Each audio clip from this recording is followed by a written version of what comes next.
भूर्भुवः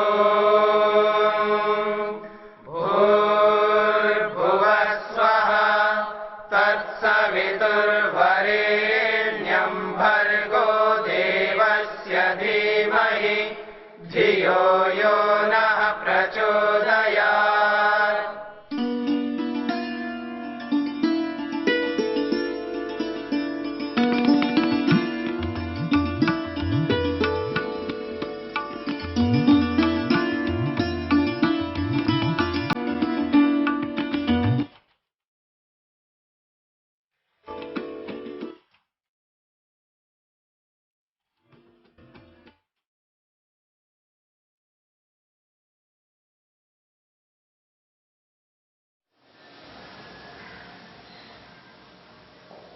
योग विद्या के अंतर्गत मन की 5 अवस्थाओं की चर्चा हो रही है। मन की पहली अवस्था है क्षिप्त अवस्था, चंचल अवस्था, जिसकी चर्चा आपने सुनी है। मन की दूसरी अवस्था है मूढ़ अवस्था, जिसकी चर्चा चल रही है। मूढ़ अवस्था में मनुष्य अपने कर्तव्यों को कर नहीं पाता, अपने लक्ष्य की ओर अग्रसर नहीं हो पाता है, आगे नहीं बढ़ पाता है। मूढ़ अवस्था जहां आवश्यक है, जहां अनिवार्य है, जिसके बिना जीवन नहीं चल सकता, वहां पर उस मूढ़ अवस्था का प्रयोग नहीं कर पाता है। और जहां मूढ़ अवस्था का प्रयोग नहीं करना चाहिए, जहां आवश्यक नहीं है, वहां उस मूढ़ अवस्था का प्रयोग करता है। अपने कर्तव्य के करते समय जो व्यक्ति के अपने खुद के स्वयं के कर्तव्य है, उन कर्तव्यों को जब करना होता है, उस वक्त उस समय वो व्यक्ति आलस्य करने लगता है। ये जो आलस्य है, ये आलस्य मूढ़ अवस्था है। बैठे बैठे वो तंद्रा में जाता है, ऊँघने लगता है, आंखें मूंदने लगता है। ये जो स्थिति है व्यक्ति की, ये तंद्रा की अवस्था, निद्रा की अवस्था।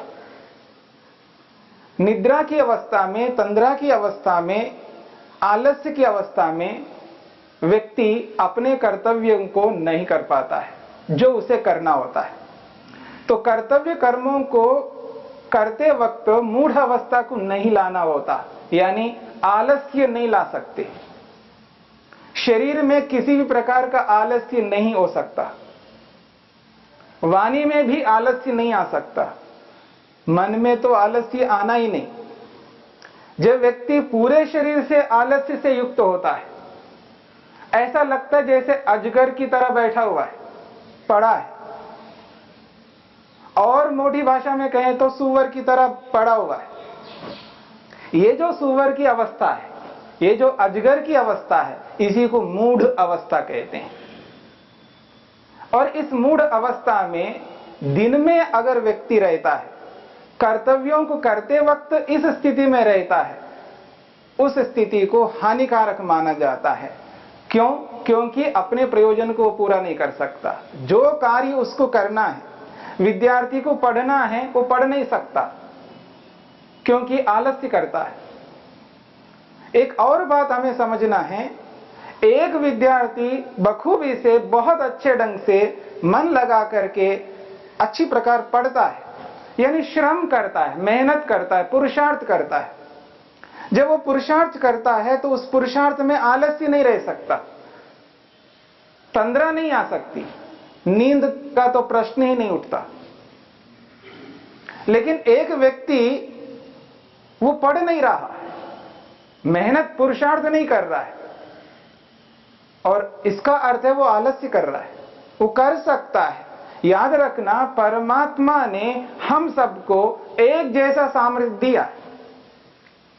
मन के अंदर जो सामर्थ्य है वो हर व्यक्ति के अंदर है, हर व्यक्ति के मन में वैसा ही सामर्थ्य है। मन के सामर्थ्य का एहसास नहीं कर सकता व्यक्ति, इसलिए वो निठल्ला हो जाता है। मेहनत नहीं कर पाता, पुरुषार्थ नहीं कर पाता, आलस्य आ रहा होता है, ऊंघ रहा होता है व्यक्ति, उबासियां ले रहा होता है।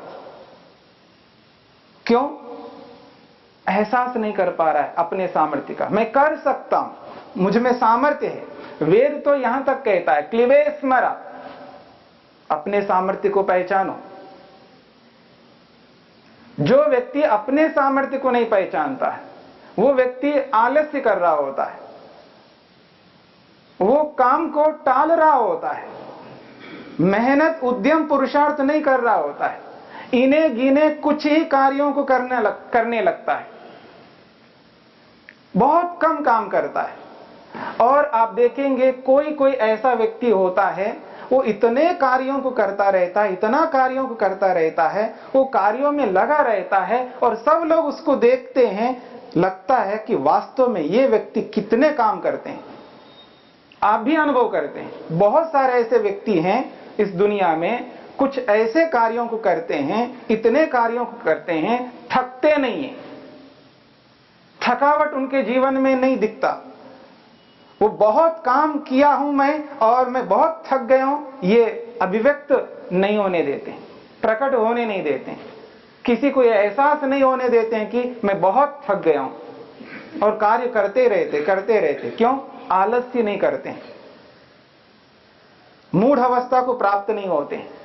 और वही लोग अपने प्रयोजन की ओर आगे बढ़ते हैं, बहुत आगे बढ़ते हैं, इतना आगे बढ़ते हैं तो उनके सामने प्रयोजन बिल्कुल दिखता है।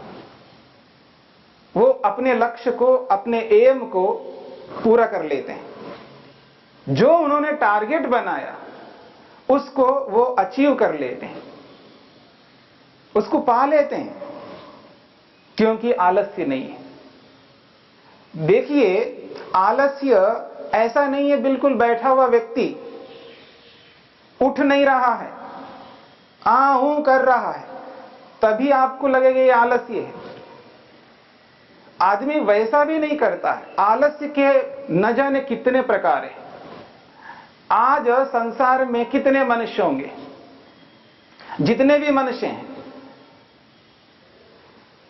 उतने प्रकार के आलस्य होंगे, उतनी प्रकार की मूढ़ अवस्था होगी, मूढ़ अवस्था के वो प्रकार होंगे, अलग अलग व्यक्ति का अलग अलग प्रकार। हां, ये हो सकता है जो आलस्य, जिस प्रकार का आलस्य एक व्यक्ति करता है, उस प्रकार का आलस्य और लोग भी करते हैं। लेकिन ऐसा नहीं है हर व्यक्ति के प्रत्येक आलस्य को दूसरे प्रत्येक व्यक्ति करे। कुछ कर सकते हैं, कुछ नहीं कर सकते। तो प्रकार जो है, जितने मनुष्य है उतने प्रकार है आलस्य के। जब एक व्यक्ति मेहनत कर रहा है तो वो व्यक्ति भी मेहनत कर सकता है। जो मन का सामर्थ्य है मेहनत करने का, मन की जो अवस्था है क्षिप्त अवस्था, वो क्षिप्त अवस्था सबके अंदर है। शरीर के अंदर जो गति उत्पन्न करना है, कार्य को करने के लिए जो गति चाहिए, वो उस क्षिप्त अवस्था में है, क्योंकि मन के अंदर है वो।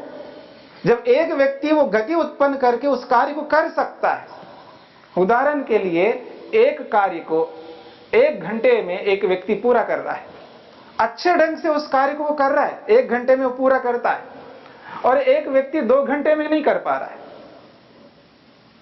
एक व्यक्ति 2 घंटों में भी नहीं कर रहा है, और एक व्यक्ति 3 घंटों में भी नहीं कर पा रहा है। जो व्यक्ति 1 घंटे में काम कर रहा है, वो अपनी क्षिप्त अवस्था का बखूबी से प्रयोग में ला रहा है, वो अपने आप को व्यवस्थित कर रहा है, अपनी क्षिप्त अवस्था को क्रियान्वित करने के लिए वो सिस्टमेटिकली बुद्धिमत्ता पूर्वक उस कार्य को कर रहा है और उसका पूरा प्रयोग कर रहा है। वो व्यक्ति जब उसको पूरा प्रयोग कर रहा है तो 1 घंटे में कर लेता है। तो वो जो व्यक्ति 1 घंटे में उस कार्य को कर रहा है, दूसरा व्यक्ति नहीं कर रहा है, तो उसके जीवन में, उसके शरीर में, उसकी वाणी में, उसके मन में आलस्य है, उसकी बुद्धि में भी आलस्य है। वो दिखता नहीं है व्यक्ति को। मैं कर तो रहा हूं, कर रहा है व्यक्ति, कार्य को भी कर रहा है वो, लेकिन उस कार्य को करते समय वो आलस्य, इसको संस्कृत में एक शब्द से बोला जाता है दीर्घ सूत्री। दीर्घ सूत्री, वो बहुत लंबा समय लगा रहा है उसमें, जिस काम को 1 घंटे में करना हो उसको 2 घंटे 3 घंटे लगा रहा है, फिर भी नहीं कर पा रहा है, और बोलता यही मैं तो लगा हुआ हूं, कर रहा हूं काम को। कर तो रहे हो, लेकिन वो जो शरीर के अंदर आलस्य है, जो मन के अंदर आलस्य है, जो बुद्धि में आलस्य है, उसको तो समझो। मूढ़ अवस्था को लेकर के कार्य करोगे तो कैसे संपन्न होगा कार्य? उस मूढ़ अवस्था को हटाना पड़ेगा। जिस वक्त में जो काम आप कर रहे हो उस कार्य को करते समय मन के अंदर कोई मूढ़ अवस्था काम नहीं आएगी, वो काम नहीं करेगी, कार्यान्वित नहीं होगी। अगर हो रही है मूढ़ अवस्था तो उस कार्य को व्यवस्थित नहीं कर सकते, समय पर नहीं कर सकते। एक तो यह स्थिति। जिस कार्य को 1 घंटे में करना हो, कोई व्यक्ति 15 मिनट में करना चाहे उसको, तो अपनी क्षिप्त अवस्था को इतना अधिक प्रयोग में ला रहा है, वो अति कर लिया उसने। जब अति कर लेता है तो उस अति करने में वो काम जैसा होना चाहिए, जिस रूप में उस कार्य को संपन्न होना चाहिए, वैसा कभी नहीं हो सकता। एक व्यक्ति भोजन करता है, भोजन करने के लिए कम से कम मान लीजिए 20 मिनट करना चाहिए व्यक्ति को, 20 मिनट तक उसको भोजन करना चाहिए। हर प्रकार का भोजन हो और ढंग से व्यवस्थित रूप से उसको आयुर्वेद के अनुसार उसको 20 मिनट लगा करके ठीक प्रकार से भोजन को करना है। 20 मिनट में कर सकता है। और एक व्यक्ति उसको 1 घंटा लगा रहा है। 20 मिनट में भोजन करना हो तो उसको 1 घंटा लगा करके भोजन करा। खाने में भी आलस्य, उसको यह एहसास नहीं हो पा रहा मैं कर क्या रहा हूं, खाने में भी आलस्य कर रहा है व्यक्ति। और एक व्यक्ति 1 घंटे में भी नहीं कर पा रहा है, और एक व्यक्ति 5-7 मिनट में करना चाह रहा है उस 20 मिनट के खाने को। एक व्यक्ति 5-7 मिनट में, 5 मिनट में उस भोजन को कंप्लीट करना चाह रहा है, पूरा करना चाह रहा है। एक ओर से इधर अति हो रही है, एक ओर से उधर अति हो रही है, तो इस प्रकार भी नहीं कर सकते। इसलिए इस मूढ़ अवस्था को समझना है। जिस कार्य को एक मनुष्य, और मनुष्य में पुरुष व्यक्ति करता हो, उस कार्य को दुनिया का हर पुरुष कर सकता है, बशर्ते उसको अपनी स्थिति को, मन की स्थिति को समझना होगा। मेरी मन की क्या स्थिति है, किस स्थिति में उस कार्य को मैं कर सकता हूं, किस रूप में कर सकता हूं। जिस कार्य को पुरुषों में कर सकते हैं, ऐसे ही जिस कार्य को स्त्रियों में कर सकते हैं, जिस कार्य को एक स्त्री कर सकती है, उस कार्य को दुनिया की प्रत्येक स्त्री कर सकती है। मन की उस अवस्था को समझना पड़ेगा। जिस कार्य को मैं करने जा रहा हूं, जिस कार्य को मैं करने जा रही हूं, वो कार्य किस अवस्था में रह करके मैं ठीक प्रकार से कर सकता हूं, कर सकती हूं, ये एहसास करना पड़ेगा व्यक्ति को। उस स्थिति में आलस्य नहीं रहेगा। आलस्य करना है आपको तंद्रा को उत्पन्न करना है, निद्रा को उत्पन्न करना, उसका वक्त है, उसका समय है। जिस समय आपको निद्रा को लाना है, तंद्रा को लाना है, आलस्य को लाना है, लाओ, पर उसका एक समय वक्त है। जब चाहे तब नहीं कर सकते उसको। जब चाहे तब उसको करने लग जाओगे, उल्टा हो जाएगा सारा काम। कर्तव्य कार्यों को करते समय आप आलस्य लाएंगे, तंद्रा को लाएंगे, निद्रा को लाएंगे, तो कार्य नहीं हो पाएंगे, प्रयोजन की सिद्धि नहीं हो पाएगी। और जिस वक्त निद्रा लेनी चाहिए, रात्रि के समय निद्रा लेनी चाहिए, तब आपको आलस्य लाना है, तब उबासियों को लाना है आपको, तब तंद्रा को लाना है, निद्रा को ले आना है आपको सोना है, नींद लेनी है आपको, तब लाओ ना। तब तो नहीं लाते हो। दुनिया में कितने ऐसे लोग हैं जिनको नींद नहीं आती है? अनिद्रा के कितने ऐसे लोग हैं जिनको यह सोचना पड़ता है कि मेरे को नींद क्यों नहीं आ रहे, दुखी हो रहे हैं, क्योंकि जिस वक्त में नींद को लाना है वो नहीं ला पा रहे। इसका मतलब वो अपनी स्थिति को एहसास नहीं कर पाए, समझ नहीं पाए, मन की उस अवस्था को पकड़ नहीं पाए, जिस मन के साथ प्रतिदिन काम किया जा रहा है, जिस मन के साथ प्रतिदिन वो जी रहा है, सुबह से लेकर के रात्रि में सोने तक जिस मन के साथ जुड़ा हुआ है, वो इस बात को नहीं समझ पा रहा है कि मेरे को कब नींद लानी चाहिए, कब नहीं लानी चाहिए, कब आलस्य लाना चाहिए, कब नहीं लाना चाहिए, कब तंद्रा में जाना चाहिए, कब नहीं जाना चाहिए, ये लाना होगा। और व्यक्ति एक प्रकार से इतना निठल्ला होता जा रहा है, अपने कर्तव्यों को कर नहीं पा रहा है, इस मूढ़ अवस्था को न समझने के कारण से। और कर सकता है लेकिन कर नहीं पा रहा है। तो इन सभी स्थितियों से हटना है हमको। और प्रत्येक व्यक्ति अपने प्रयोजन को पूरा कर सकता, क्योंकि वो मनुष्य है। मनुष्य, कोई भी मनुष्य हो, चाहे वो स्त्री हो चाहे वो पुरुष हो, प्रत्येक मनुष्य अपने प्रयोजन को पूरा कर सकते हैं। जो भी उन्होंने अपना लक्ष्य निर्धारण किया है, जो सोचा है, मेरे को डॉक्टर बनना है, मेरे को इंजीनियर बनना है, मेरे को व्यापारी बनना, बिजनेसमैन बनना है, मेरे को टीचर बनना है, मेरे को वकील बनना है, मेरे को विद्वान बनना है, मेरे को उपदेशक बनना है, मेरे को क्या बनना है, जो आप बनना चाहते हैं, जो आपने सोचा हुआ है, उस लक्ष्य को सामने रख करके अगर चलेंगे और उसको सामने रखते हुए अपनी स्थिति को एहसास करेंगे, अपनी मूढ़ अवस्था को समझेंगे, तो निश्चित रूप से व्यक्ति अपने प्रयोजन को पूरा कर सकता। उसका लक्ष्य छोटा हो या बड़ा हो, कितना ही बड़ा हो, बहुत बड़े लक्ष्य को भी वो प्राप्त कर सकता है, अचीव कर सकता है। शर्त वही है, इस अवस्था को, मन की अवस्था को समझना होगा। तो मन की ये जो मूढ़ अवस्था है, इसको एहसास करना होगा और इसको एहसास करके अपने सामर्थ्य को एहसास करना होगा। क्लिबे स्मरा, वेद ने स्पष्ट कहा है, अपने सामर्थ्य को पहचानो। और जो व्यक्ति अपने सामर्थ्य को पहचानता है, जो ये एहसास करता है मुझ में ये सामर्थ्य है, जब है ये एहसास करता है, वो कभी इस मूढ़ अवस्था को नहीं आने देता। कर्तव्य कार्यों को करते समय मूढ़ अवस्था को नहीं आने देता। अर्थात वो आलस्य नहीं कर सकता, उबासियां नहीं ले सकता, वो तंद्रा में नहीं जा सकता, उसको नींद नहीं आ सकती, लेकिन उसको कर्तव्य का बोध होना चाहिए।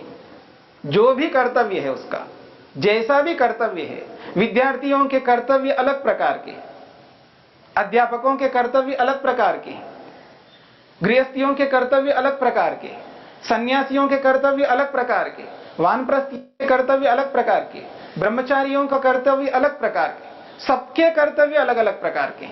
सब अपने अपने कर्तव्यों को समझते हुए जिस वक्त अपने कर्तव्य को सामने रखेंगे, उस वक्त आलस्य नहीं आ सकता। अपने सामर्थ्य को एहसास करते हुए, जब दूसरे लोग इतने कार्यों को कर सकते, इतने अधिक कार्यों को कर सकते हैं, मैं पीछे होता जा रहा हूं, अपने प्रयोजन की ओर आगे नहीं बढ़ पा रहा हूं, तो क्यों ना मैं अपने कर्तव्य को पूरा करूं। इस मूढ़ अवस्था को हटा करके, क्षिप्त अवस्था को ला करके उस कार्य को अच्छे ढंग से संपन्न करता हुआ आगे बढ़ूं। हाँ, मूढ़ अवस्था को निद्रा के समय में, रात्रि में जब सोना है, मेरे को नींद लेना है, उसी वक्त में मूढ़ अवस्था को लाऊंगा और ठीक प्रकार से सोऊंगा और दिन में मूढ़ अवस्था को नहीं आने दूंगा।